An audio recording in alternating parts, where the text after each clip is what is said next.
Nessa parte final, Jesus começa a trabalhar algumas outras parábolas, as chamadas parábolas de vigilância. Não tem como a gente entrar em todas essas parábolas por causa do tempo, depois você leia com calma, mas essas parábolas elas vão falar dessa preocupação, de em vez de preocupar com o dia da volta de Jesus, a preocupação é como eu me porto até isso chegar. Não precisa se preocupar, você não vai saber qual que é o dia, mas tem como você ficar alerta e não ser pego de surpresa. Ele compara isso aos tempos de Noé, ou seja, as pessoas estavam nem aí para Noé construir uma arca até que veio o dilúvio. E há uma confusão, muita gente faz uma relação disso com o arrebatamento. Um será levado e outro será deixado, como ilustrando como é que vai ser no arrebatamento. Não fala nada de arrebatamento aqui. Tanto é que, quando a gente olha o verso 39, o que vai ser levado pela água do dilúvio, vai morrer, juízo sobre ele, não é ser levado pelo arrebatamento. Então, é um negócio meio complicado aí. O que vai ser deixado é o que não está dentro da ação do juízo de Deus, ou seja, quem está com Jesus. Então, a ideia não é essa. Ele está querendo dizer o seguinte: olha, fiquem ligados, fiquem ligados. E aí ele começa a exemplificar isso com essas parábolas. A chegada do Filho do Homem vai ser como um ladrão de noite. A gente não sabe. O ladrão não bate na porta, não manda um SMS para dizer assim, vou chegar a tal dia. A gente tem que ficar preparado e vigilante por causa disso. A parábola do servo fiel. Ou seja, qual que é o servo que vai ficar ali, então nem aí, porque a hora que o meu mestre vai chegar, olha, o mestre vai chegar e vai puxar a orelha dele de uma forma intensa. A questão é, enquanto o mestre não vem, vamos servir com diligência, vamos servir com fidelidade. Essa é a ideia que Jesus está querendo trazer com essas duas primeiras parábolas, e ainda tem mais. Outras duas parábolas que vão ilustrar isso bem, parábola das 10 virgens, vão falar sobre a espera, que essa espera para nós, esperando o retorno do Messias, vai ser também um desafio para nós. E porque é um desafio, nós devemos ficar atentos e vigilantes. E por fim, a parábola dos talentos. A parábola dos talentos é muitas vezes usada de forma errada por causa dessa palavra, talento. A gente acha que tem a ver com os talentos que a gente tem, se eu sei tocar violão, se eu sei cantar bem, e por aí vai.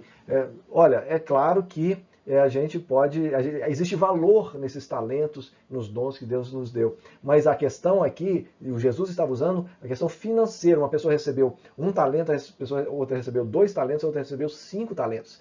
Talento é grana para encardir, é muito dinheiro. Um talento tem ideia aí de 20 anos de trabalho. Nós vimos isso aqui em outra parábola. 20 anos de trabalho. Um talento só. Ou seja, quem ganhou um talento não ganhou pouca coisa. E essa ideia que Jesus está querendo ilustrar, que Jesus, o Deus confia a nós recursos para a gente usar no reino. Recursos financeiros, sim. Cantar, tocar violão, também. Mas não é só esse tipo de coisa. Ele está falando de tudo que Deus nos deu. Nós devemos investir isso enquanto ele não chegar. E a ideia é que Jesus vai trabalhar com igualdade. Ele não vai cobrar de quem recebeu um talento da mesma forma que quem recebeu 5 e vice-versa. Então Jesus ele vai trabalhar com justiça.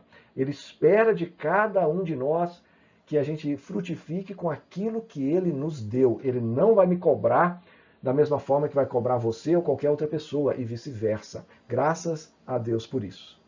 Bom, quero fechar esse bloco nosso agora só falando sobre esses momentos finais de Jesus com seus discípulos antes da celebração da Páscoa, literalmente.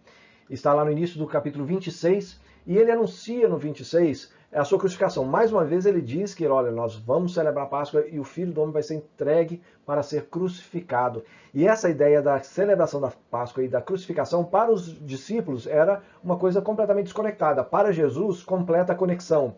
Jesus é o Cordeiro da Páscoa. Jesus é aquele que veio para morrer em nosso lugar pelo nosso pecado, para que nós tivéssemos os nossos pecados quitados diante do Senhor. E essa é a ideia. E aí logo diz que os principais sacerdotes, os anciãos, estão lá junto com o sumo sacerdote, tramando o que eles têm que fazer para matar Jesus. E eles muito provavelmente achavam que estavam salvando a nação. Na verdade, estavam salvando não só a nação, mas salvando todo aquele que crê, porque Jesus precisava morrer para que isso acontecesse, mas não era a intenção deles. A intenção deles estava naquele coração iníquo que Jesus já havia falado. Mas eles dizem, sem tumulto no meio do povo.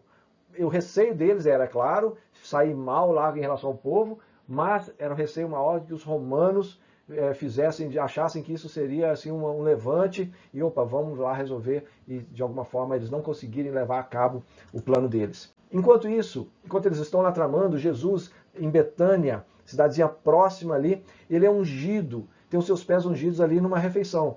Uma mulher, muito provavelmente Maria, irmã de Lázaro e de Marta, quebra um frasco de alabastro. O alabastro era uma substância que eles faziam vasos, e ali não tinha rolha, não tinha nada disso. Ao quebrar-se o frasco, usava-se o perfume todo. E aquele perfume, Marcos, se não me engano, fala que era de nardo puro. Era um perfume caríssimo. Um frasco desse equivaleria a mais ou menos um ano de trabalho de uma pessoa. E ela quebra ali, e os discípulos ficam indignados, especialmente Judas, e aí vai ter uma interpretação de um dos evangelistas dizendo que Judas ficou mais indignado porque ele que tinha a grana, ele era o tesoureiro, e ao ser o tesoureiro ele estava querendo, na verdade, pôr a mão no dinheiro, e opa, não pode desperdiçar uma chance dessa. Mas o que acontece é que ele vai conseguir essa grana de outra forma, ele vai até os sacerdotes e sela o pacto da traição. E ali ele vende Jesus por 30 moedas de prata. Essas 30 moedas é 1/3 do valor do perfume. É interessante.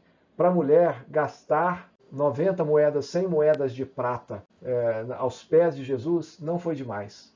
Mas para Judas trair Jesus bastaram 30 moedas de prata.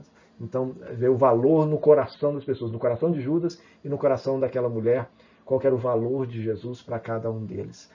E é significativo o fato de ser 30 moedas, porque esse era o preço de um escravo padrão na época. Ou seja, os sacerdotes colocaram o preço de Jesus, olha, a gente paga o valor de um escravo. Para eles, Jesus não valia mais do que isso. E Judas engole essa. Mas muita coisa ainda vai acontecer que nós vamos ver na próxima aula. E é isso. Próxima aula, nós vamos trabalhar sobre a Páscoa, que Jesus celebra, a última Páscoa. Por que a última Páscoa? A crucificação, antes disso, o julgamento de Jesus, crucificação e ressurreição. E muita coisa interessante, muita coisa assim que vai mexer com a gente na próxima aula, e eu quero te convidar para não perder de forma alguma, ok? Um grande abraço e a gente se vê lá.